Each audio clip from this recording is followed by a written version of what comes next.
Welcome everybody to the last program in this series on community resilience leadership, where we connect leaders at the neighborhood level, at the site level of people who have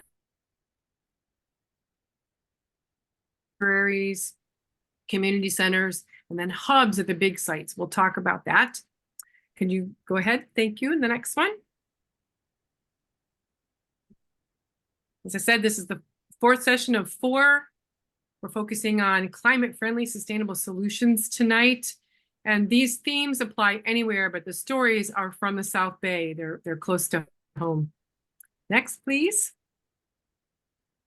And community resilience, I like to say, is there's an official definition that's one of my favorites. It's the ability of people, the social structures, and all the systems in the community to be able to manage shocks, disruptions, wildfires, earthquakes, whatever it may be, and bounce back to build a stronger, more prosperous community.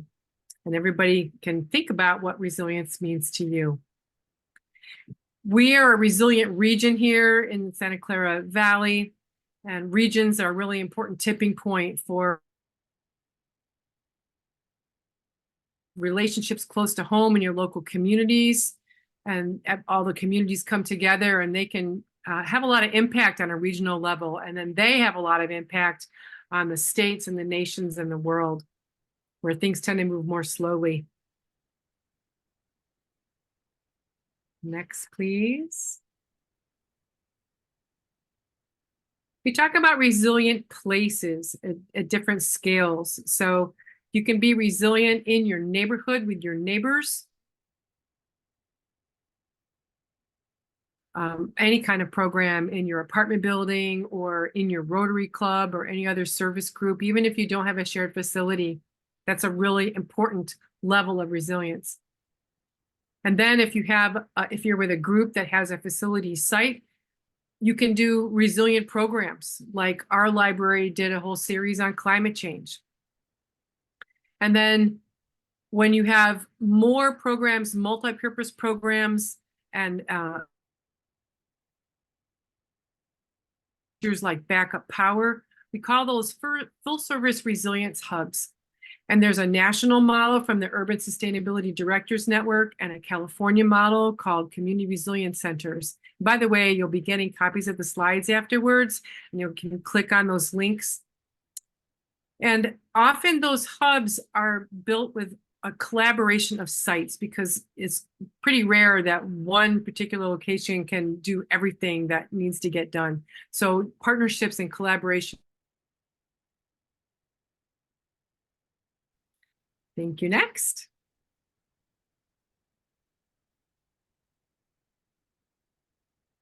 I'd like to start out the program, as usual, acknowledging the stewardship of the Indigenous leaders who have stewarded the lands that we live in for many, many generations.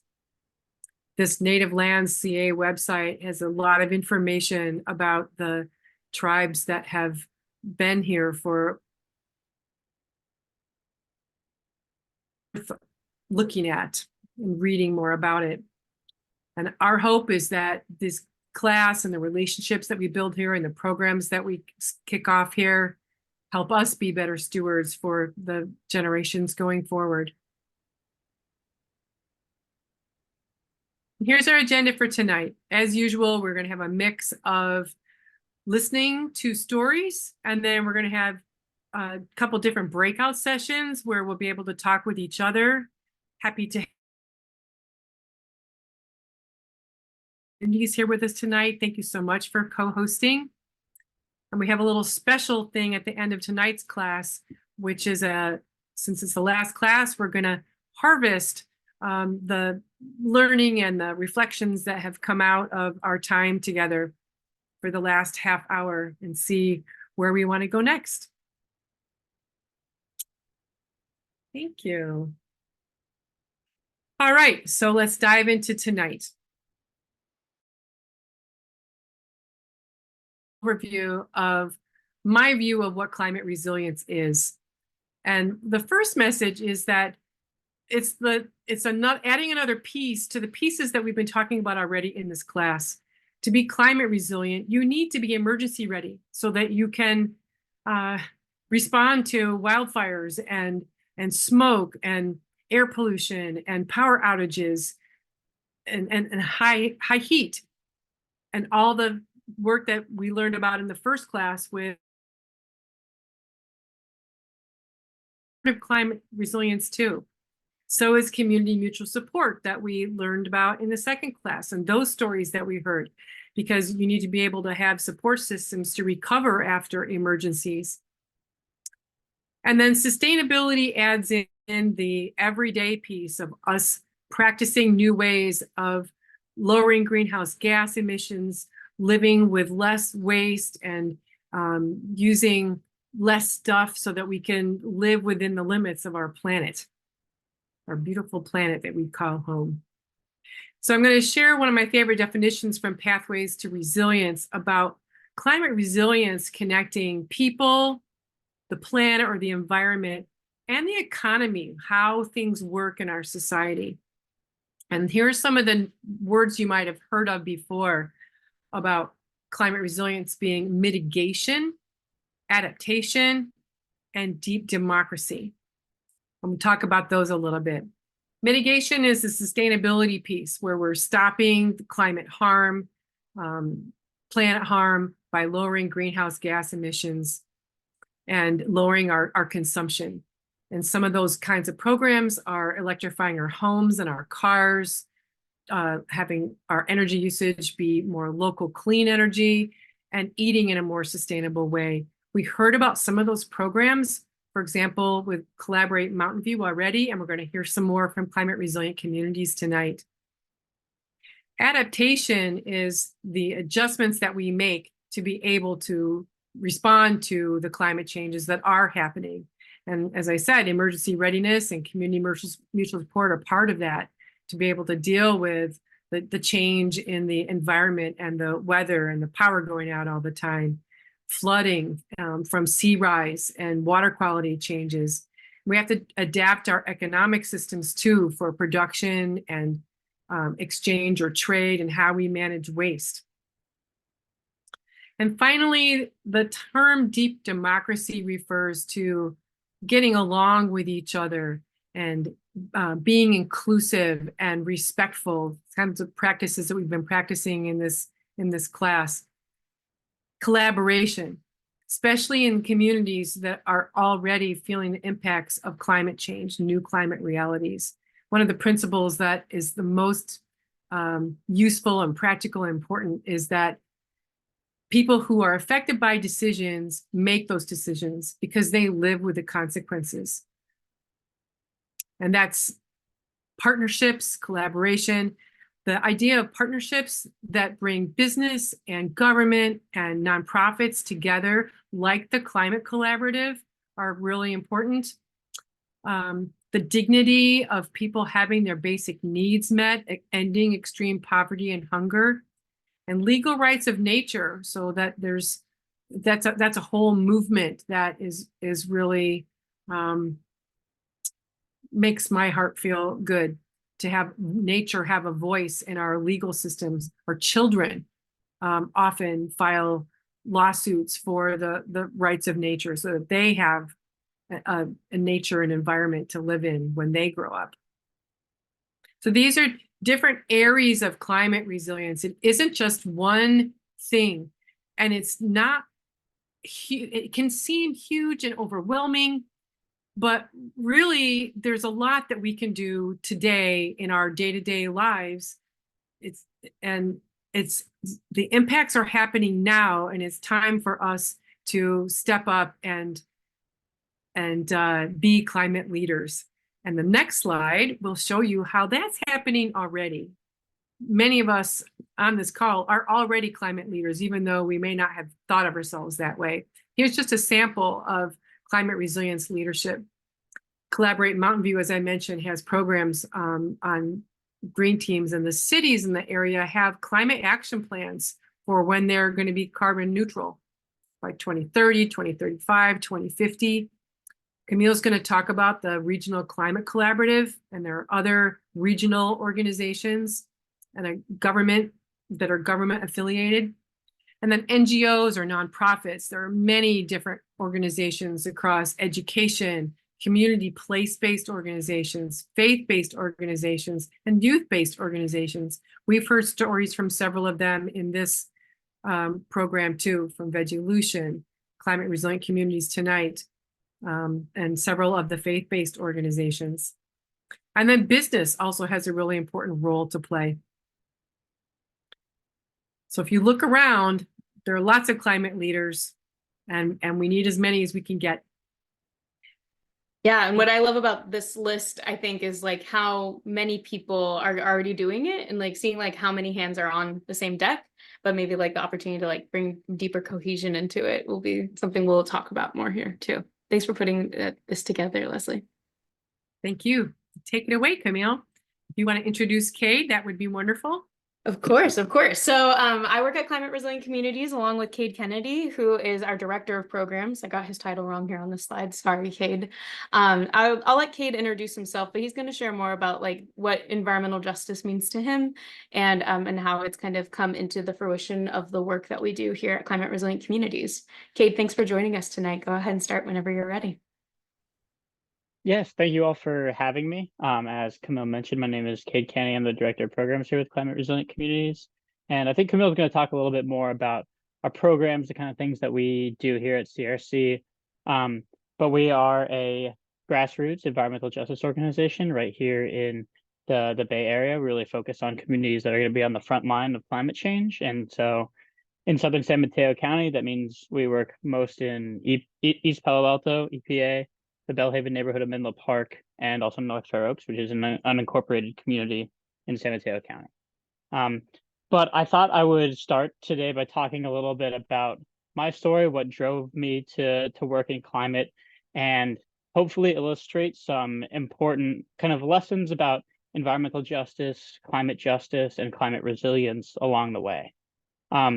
So I grew up in a small town, about 1,500 people. If you are familiar with northern New Mexico, I grew up just outside of Taos, which some people know as like kind of a skiing destination, but that's a town of like 5,000 people, and we were a bit outside of that. And I grew up about 8 miles kind of downstream of the Chevron molybdenum mine, which you can see here. Molybdenum is this weird metal that they use in like aerospace manufacturing, and it was actually like Chevron's last kind of foray into the mining industry. And I think growing up, I knew a lot about the mine, knew a lot about its relationship to our like local ecology, but also knew a lot about its relationship to our local economy. The Chevron mine was the single largest employer in Taos County at the time, and my best friend's dad worked at the mine. And so there was always this tension, right, between what was sort of putting a lot of food on the plates of folks who, you know, we lived in a pretty economically depressed area. But at the same time, there was a lot of ways in which this mine was making us poorer faster than it was making us rich. And so there was a lot of tension in the community at all times between people who wanted the mine to leave and then people who were, you know, really economically reliant on the mine.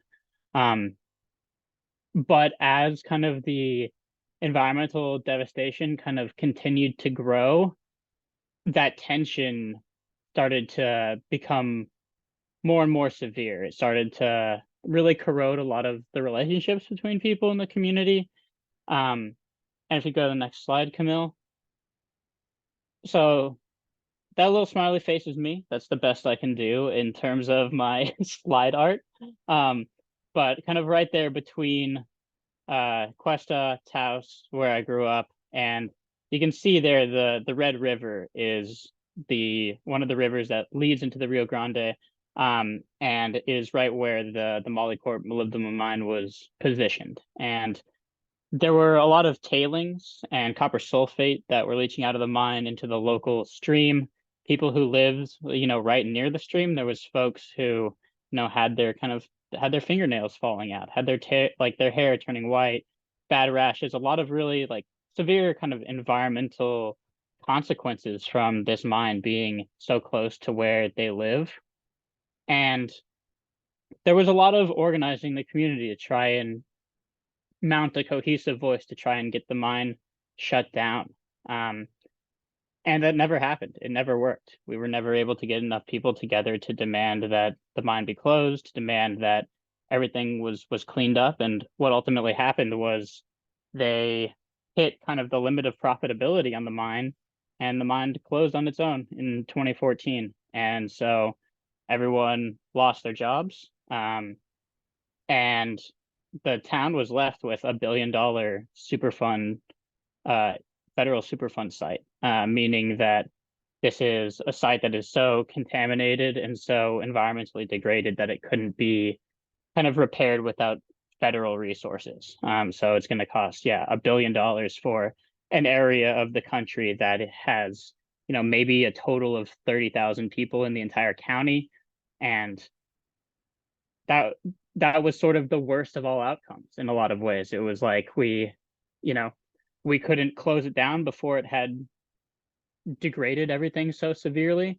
And also when it had degraded things sufficiently, it closed of its own accord and footed us all with the bill. So I grew up really interested in that kind of tension between like the economic prosperity, but also the need for sustainability, better ways of living in communities that are right around these really extractive industries. So I came to school out here in Palo Alto. I went to Stanford, and that was quite the juxtaposition, quite the jump to go from a place that had 1,600 people. I lived on a dirt road. I have goats and chickens and stuff like that, and I get off the like bus from SFO here, and there's Teslas lined up everywhere, and I'd never seen a Tesla before. And so like that was kind of kind of an alienating experience in a lot of ways to come into a place where things were so dramatically different. And so I found myself doing more environmental work, but in the Central Valley, which in a lot of ways felt a lot more like home. The communities looked a lot like my own, and the problems that they were facing there looked a lot like the ones that we had dealt with. And I think that it really, that experience, both working in the Central Valley, growing up where I did, drove home to me that there's a lot of senses in which sustainability can often be a privilege. And I myself was afforded a ton of privilege by being able to go to a place like Stanford. And one of the things that I've held on throughout all of that is sort of my guiding light, is that the only like legitimate use of that privilege is to break down privilege and distribute it more widely. So I found a way to do that through the work that we're doing here at CRC. We work to really empower communities, ensure they are leading the conversations around sustainability in their community. And often those conversations look a lot different than conversations folks are having in other places. For example, folks in East Palo Alto aren't necessarily talking about getting everyone into an electric car. They're talking about, how do we keep the community that we have here? How do we prevent people from having to, be displaced from the community and live in the Central Valley and then commute 150 miles into their jobs? And that's a different sense of sustainability that's really anchored in place and the lived experience of folks here. If you go to the next slide, Camille, I think that there's a lot of text on this slide, so I'd say feel free to come back to this when you have time to dig through things a little bit more granularly. But I'd like to point out kind of 3 things that I think are foundational to our conception here at CRC of environmental justice. And they are distribution, procedure, and then substance. Those are the kind of things: distribution, procedure, and substance, right? So when we think about environmental justice, we think about the distribution of environmental vulnerabilities and also environmental consequences. So who is bearing the brunt of the risk? Who is bearing a disproportionate burden of the pollution? And once we have an idea of where those folks are, what characterizes them, then we have to examine the procedures, the systematic structures that have resulted in that unequal and uneven distribution of environmental hazards and vulnerabilities. And that's often a lot of historical processes. That's the way that wealth has accumulated in certain communities. That is systems of redlining, racialized zoning practices. And it's also about procedural barriers that have been put in place both deliberately and in some cases less deliberately, but ultimately have the same effect. De facto versus de jure. That's what I was reaching for. But that includes things like literally preventing people from voting, people being prevented from voting by being so economically stressed and constrained that they literally don't have time on their day off to go to the ballot place. So those are both kind of a de facto and de jure sense of people being prevented from participating in the political processes that are meant to allow them to even out the distribution of environmental hazards, but also of environmental vulnerabilities. So that's distribution and then procedure. And then once you have a sense of the folks that have been that are bearing a disproportionate burden, and also that have been prevented from accessing the political methods of redress that would have erased or ameliorated that vulnerability, then that calls on us to take substantive action, to physically intervene in the communities, to redistribute the resources necessary to provide folks a better way of living, a more environmentally friendly way of living, and to ameliorate the health hazards that are associated with being on the front lines of climate change. So those are kind of the three core tenets that we like to talk about as CRC. And I think that the substantive part, talking about the physical changes to the environment, to the social infrastructure, to the allocation of resources, is the part where you really start to reach into more liberatory visions of what it looks like to live together in a society, right? I think we want to go beyond just, as environmentalists, as people who are dedicated to environmental justice, we can't just be content with making sure that everyone has an equal amount of noxious fumes, right? That's not the goal. The goal is to stop the existence of those noxious fumes at the source, to stop the pollution where it begins, and give everyone the same right to clean air, clean water, and a healthy life that we all deserve. So it requires power building in communities. It requires organizing, because these goals can't be accomplished alone. It takes a lot of people, and it takes a really serious confrontation with power. And part of the reason that these communities are as vulnerable as they've been for so long is not because we don't know that low-income communities and communities of color are bearing a disproportionate burden of the pollution and the environmental risk of climate change.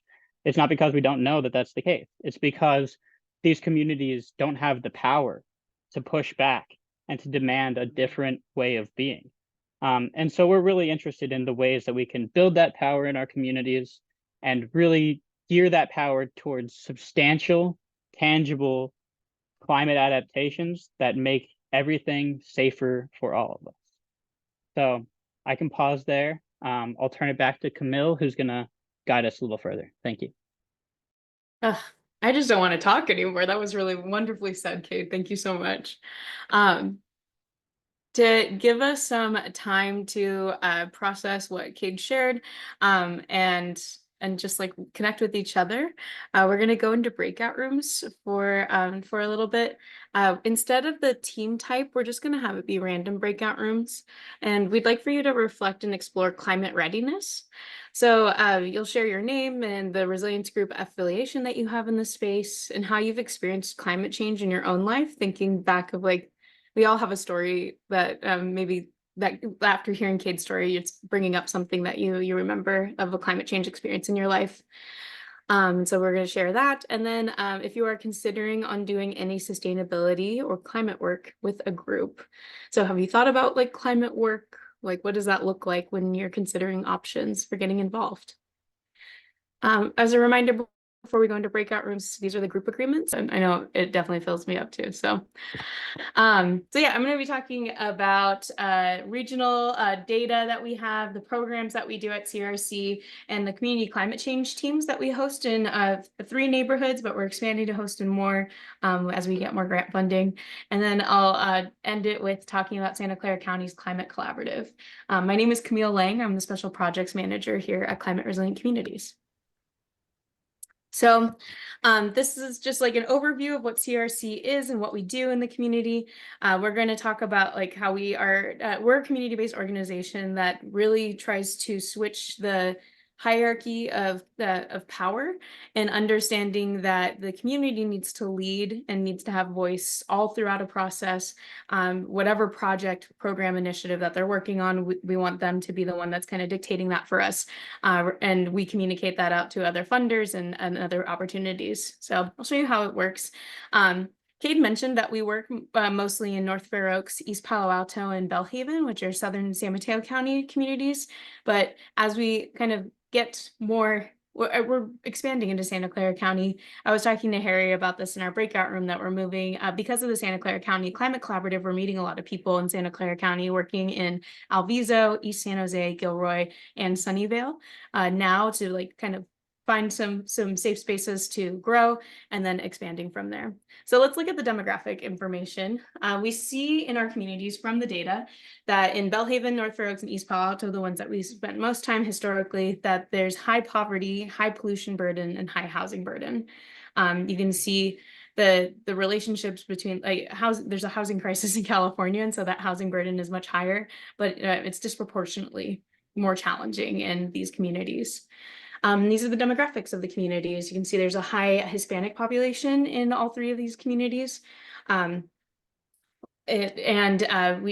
see more people of color, Pacific Islanders, Asian Americans, African Americans in these communities as well. So this is just kind of like a snapshot of what challenges they're in and the demographics of these areas. And I also want to note before I go on to the next that this is from redlining, like government kind of putting people in spaces purposefully, navigating neighborhoods. So that way, if you like, there's very specific low income, high community vulnerability in these communities where it's the demographics also reflected here, like they were pushed into these spaces, government policy and regulation for how these neighborhoods were set up, set them up for failure. And it was very like knowing from the government that they were doing this. And that's called redlining. So we see a lot of air pollution and asthma in these communities. This is looking at pollution burden a little bit more. I was just talking to an East Palo Alto high school student, and she was mentioning that it wasn't until she went to college that she realized asthma is not something that's common. And so she grew up in East Palo Alto, went to school in East Palo Alto, and the ratio of people that have asthma and have an inhaler and bring that to the classroom is much higher in these communities because of the pollution burden, the air pollution specifically.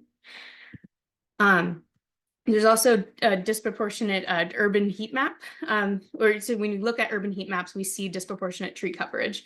You can see Menlo Park and Palo Alto right next to these communities have excellent tree coverage. It looks luxurious almost, especially compared to East Palo Alto there, where when there aren't a lot of trees in that area, that also depletes air quality as well as the general, like the average temperature in these spaces. So when there's high heat days, we see more high heat days in East Palo Alto, and it has something to do with the tree coverage. North Fair Oaks is another community that we spend time in, and we know from the community, they came up with these priorities. It's not like looking at the data and like speculating from there. It's actually asking community members, like, what is the priority? And this is what they shared with us: extreme heat, tree canopy, wildfire smoke, and emergency preparedness.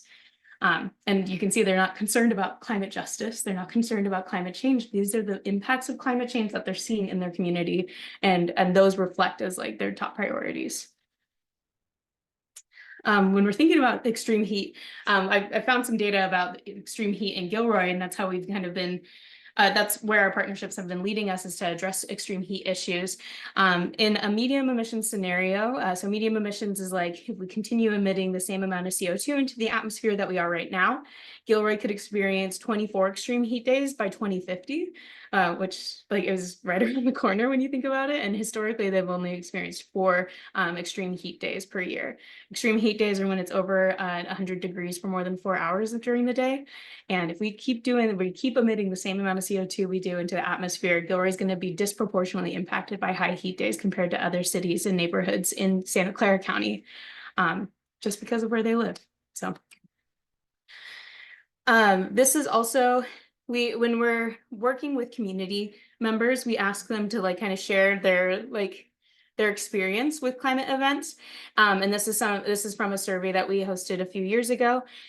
Thinking about like the prior experience with climate events, people know that it is like extreme weather or like the like wildfire smoke, heat waves, poor air quality are events that they've experienced, and maybe they're not connecting it to long-term climate change, but they know and say, yes, I have experienced that before. Over 75% here. So these are some really inspiring quotes about like how severe it is. They're quite heavy, and I usually can't read them out loud, so I'll just leave them there for you. But just knowing that these communities are seeing these impacts, we call them frontline communities, and that term is used to describe what you're in the front line of these impacts, right? You're already experiencing climate events. You already are like experiencing low compound health impacts because of climate change. So these frontline and diverse communities are the ones that we work with because they're telling us that we've had prior experience. So that's kind of what drew Violet, our executive director, into these communities. And this is the vision that she had when she started Climate Resilient Communities. It was like a program within another nonprofit in 2016, and then Violet went off and is now her own independent Climate Resilient Communities in 2020. So the vision is that we have a clear vision of the future where under-resourced communities are empowered to take action to stay safe in the face of climate impacts. And we do that in a myriad of ways that I'll explain, but this is the way we're doing it right now, is with our 4 programs: Resilient Homes, Resilient Adaptation, Resilient Education, and Regional Leadership. I'll get more into each one of those programs throughout the presentation. The original design for Climate Resilient Communities was to host these climate change community teams, or CCTs. CCCTs. I say it too often and mix up the letters. What is unique and special about these is this is a long-term relationship with community leaders. We invite other executive directors from community-based organizations that provide services directly in the communities that we host these team meetings in. We invite the government entities that represent that space to the table, residents, the youth in that area, faith leaders, and other community leaders that kind of like stand up and are like, what, you left me out of the East Palo Alto community climate change team? Like, I want to be there. So we bring all those people into the space every month. And we take on like the facilitation, where we're making sure that we're managing the meetings, executing like a safe space for everyone to meet, and allocating funding so that way that we can help the teams actually walk away with tangible projects. We have 3 teams right now in East Palo Alto, North Fair Oaks, and Bellhaven, but we just got grant funding to start in more northern Santa Clara County, and I just hit submit on a grant to start one in Alviso. So I'm looking forward to like expanding this model. We know it works and we know how to do it, and so we want to like put that power back into the communities that maybe feel more siloed or don't innately connect with each other. So the Resilient Homes program is the longest term program that's been going on at CRC. This is Violet, our executive director, in the home of an East Palo Alto resident. And this program aims to make sure that people have a safe and healthy place that's accessible to them in their home. We know that the home is the first line of defense against climate change, and so if your basic needs aren't met there, it's not a safe place, it's not sanitary, then you don't really have a lot of capacity to start thinking about these other bigger issues. We also this program, what I'm proudest of with it is that we handle these residents like assessments of their homes with dignity. We have to be this trusted messenger. We have to be someone that they view as like a real person that they can talk to and bring into their home. And so using our people connection, the relationship building that we do really helps make sure that this program is successful in these communities. We see a lot of deferred maintenance in frontline communities like East Palo Alto, North Fair Oaks, and Bellhaven. People have owned their homes since the 60s and have never had the appropriate income to, well, I mean, it's so expensive to update your home. I'm sure you've had experience doing that. And gosh, it costs a lot. And so it's, the problem with deferred maintenance is that it compounds over time. You can see evidence of like black mold, poor, leaky roofs, low functioning like kitchen space. Like when we defer that maintenance, it adds to over time, and it just wears down a home. And again, if you're not safe and you don't have a sanitary home, then what are how are you being safe? Or how can you think about these other bigger issues? We work with a lot of partners in this program, like Peninsula Clean Energy. It's like Silicon Valley Clean Energy, just the CCA, or the alternative energy provider in San Mateo County, Habitat for Humanity, Grid Alternatives, and IKEA. There's an IKEA in East Palo Alto, and so we just recently started a partnership with them because they were like, well, a lot of people in East Palo Alto don't come to IKEA, and we don't know why. So we're trying to build a partnership so that way people understand that resource and actually get updated furniture so they can age safely in their home. So this is a case study. Sorry, Melee. Oh yeah, go ahead. So with the IKEA partnership, they literally are giving free furniture. Yeah, That's awesome. it's amazing. It's really, really cool. And they're meeting the residents. We're kind of creating a conduit for them to understand why residents in East Palo Alto don't feel welcome in IKEA, and helping them change like the way that they communicate and create accessibility. And then the residents get free furniture out of it, which is just so cool. Again, or I guess I didn't mention this. The Resilient Homes program is an income-based program. We ask a lot of the income or low income incentives and rebates that exist through our partner organizations. We need to make sure that that we verify their income status, and they ask for verification. And so this is really specifically meant for low income residents that wouldn't have experienced deferred maintenance, all that stuff. So yeah, so this is a case study. I won't bore you with all of this, but these people are amazing, and they've been so thoughtful in helping us evolve this program to actually meet the needs of real people. This is Mele here and her daughter Mana. And Mele is a Tongan immigrant and is disabled, and is cared for by her daughter and her two nieces that live in her home. And there's a significant mobility issues now that she because of all the deferred maintenance in her home. So we've worked with her over the years to provide all of these updates. And in the IKEA project, she also just started receiving new furniture that is low to the ground, soft, accessible for her as she safely ages in her home. This has been the process. She first reached out to us in 2019, and you know that these home repair projects take a long time. They take even longer if you don't speak the language, don't use the internet.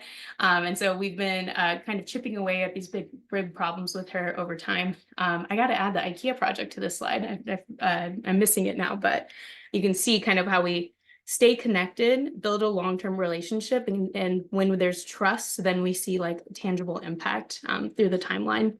And I hope we stay connected for a long time too. Okay, so you can tell which program's my favorite. I love the Resilient Homes program, but I'll briefly touch on the others here too. The Resilient Adaptation program, Leslie brought this up as a definition of climate resilience. When we use the word adaptation, we're thinking about how we can create action-oriented projects that address community priorities and the impacts of climate change they're already seeing in their community.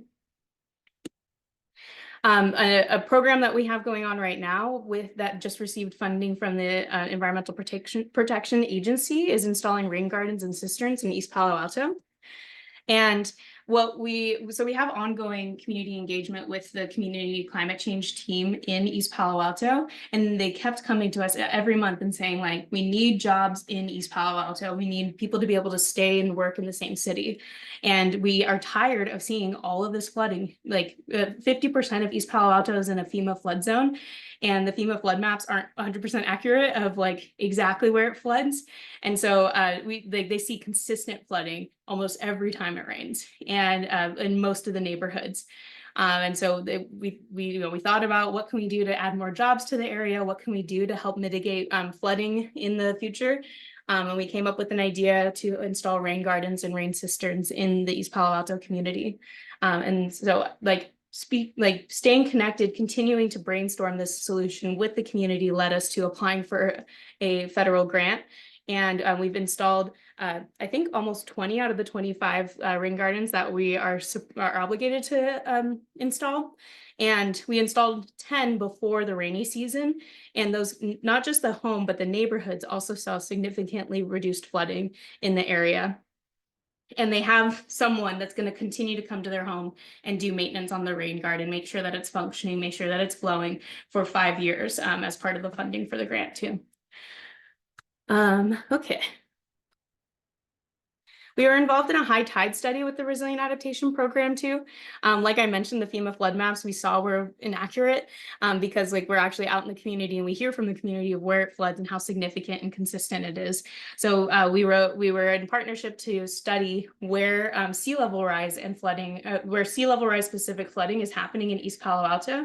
And we were able to find where we should, so from this study, we found exactly what homes almost to install rain gardens. So that way as flooding from the rain happens and sea level rise happens, then we see when we pick the right spot, if we only have 25 to install, where are we going to put them? And so that helped inform the location. And then, like I mentioned, the install impact has been really tremendous of seeing how much slower water moves throughout East Palo Alto with just these 25. And we're resubmitting a grant so that way we can install significantly more rain gardens because of how much we've seen the positive impact from the installation. We've also done an air quality study through the Resilient Adaptation Program, and this is putting air filter sensors in homes in Bellhaven, and then monitoring that with Stanford to see what we saw the average to be. And of course, we saw higher or poor, more significant and poor air quality from those sensors. And then we're able to uninstall those sensors and put in air filters into each of these homes, cleaner air in the rooms that they spend the most time in because of the study. Oh, this is just more information about the study. It's really cool. It's on our website, but I'm running out of time. So yeah, okay. This is a continuation of the program. We did the air quality sensors, and then we were able to get air filters installed in the homes that look like this. And yeah, lots of significant impact. We were able to raise a lot of money in just a month to make sure that people were actually able to buy these air filters, or we were able to buy these filters and deliver them to the homes that had the sensors. And we also did educational workshops to make sure that people saw the sensor data and understood why the air filter was a good choice in their home. Our final program, and I think the one that just naturally warms our hearts the most, as people that just have gone through education systems wherever you grew up, we have our Resilient Education Program that spends time we do broader education, of course. When people ask questions, we want to answer them and maybe put together a workshop or something more distinct for other demographics. But the Resilient Education Program has a youth climate collective. And again, that was informed by our community climate change teams of saying I don't really know about climate change, but I want my kids to know about it. And I want them to get the experience of going outside and feeling that connection to the world around them. So that way they know that they can make a difference rather than just feel the anxiety of this is what we're leaving you with. So that program was an idea that came from a community climate change team, and continues to elicit feedback from all of the community climate change teams of how do we do it differently? Who should be invited? How do we reach students that go to an affluent high school but are bused in from a frontline community? So this has been really exciting to be a part of at CRC. So yes, this is the Youth Climate Collective. The way it's set up right now is there's a capacity for 30 students to get compensated for 10 workshops that they would attend over the summer. And we take them to some of the most beautiful places in the Bay Area. We take them into the Redwood Forest. We take them out to the coast, and it's places that they've never been to before. We also take them to local community-based organizations like Fresh Approach, where they get to learn about the food that they eat and actually prepare a meal from food that was grown in the ground in that space.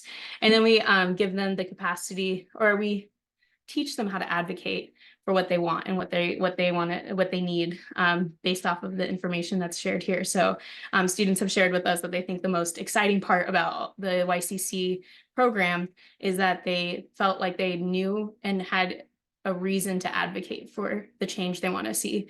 And maybe they didn't think it was like connected to climate change, but they can see more intersection of like how the system functions and where they want to infiltrate, which is just so cool. So yeah, like I mentioned, students are compensated for their time here. We pay them because they could otherwise have a full-time job, or not a full-time job, but a summer job. And they likely need transportation. So we bought a bus so that we were able to take everyone where they need to go. We also have a continuation of the program where students, after they graduate from the Youth Climate Collective, they're invited to work or to do an internship with an organization that was a part of like the presentations and the partnerships that we did in the Youth Climate Collective. So not just doing a one-time exposure, hope that inspired you, but also teaching them like, this is kind of what it looks like if you want to work in this field, and going through the interview process and, just like kind of changing a mental model of like, maybe this could be my job if I wanted it to be one day. Okay, so my last thing I wanted to talk to you all about is what I spend most of my time working on in climate resilient communities, is our regional leadership and expanding regional leadership. I am the chair, or I'm like the lead, I guess, chair of the Equity and Community Work Group for Santa Clara County's Climate Collaborative. And we're looking for more community-based organizations to join that space because the whole point of this work group is to assess how the Santa Clara County government-run collaborative is actually doing things fair, just, and equitably in the community, and making sure there's more community voice in that process. So the Climate Collaborative is, I was gonna like go look at the website. I can put a link to it in the chat, but the way the collaborative works, it's like, it's understanding we all need to come together in Santa Clara County and get this work done, because like we can't just assume it's sustainability folks that are gonna do it or disaster prep specific folks. It's the businesses, community-based organizations, and the government that all need to be working as a collaborative and holding equal space to make things happen. One of my main responsibilities in the Equity and Community Work Group is making sure that funding from the collaborative actually goes into CBOs, and that CBOs know about and are able to like add their initiatives into bigger grants that the county might be applying for. So kind of like assessing scale and fairness between the groups. It's been a tremendously rewarding experience to get to meet other community-based organizations and hear from them in Santa Clara County. I grew up in San Jose. I'm tuning in from my parents' house right now, and to get to like kind of ground truth this work in the place that I grew up and see that impact happen with community members that are already in like providing direct services to the communities in San Jose, Santa Clara County in general, has been really tremendous. And then I get to like push back and tell the government like, hey, you're not doing it the right way. And like our Equity and Community Work Group is telling you that this needs to be done differently, and they need better pathways to receiving funding if they're going to be a part of this group. So I'm happy to answer more questions about that. I definitely recommend that you check it out online. There's just a lot of exciting growth. This is a newer collaborative, but they have enough structure and funding pathways that it's going to move quickly into like the next scale. And so I think there's a lot of room for people to join if you would like. So this is my email address. I'll leave it in the chat as well. If you connect on social media or like to, those are all our social media handles.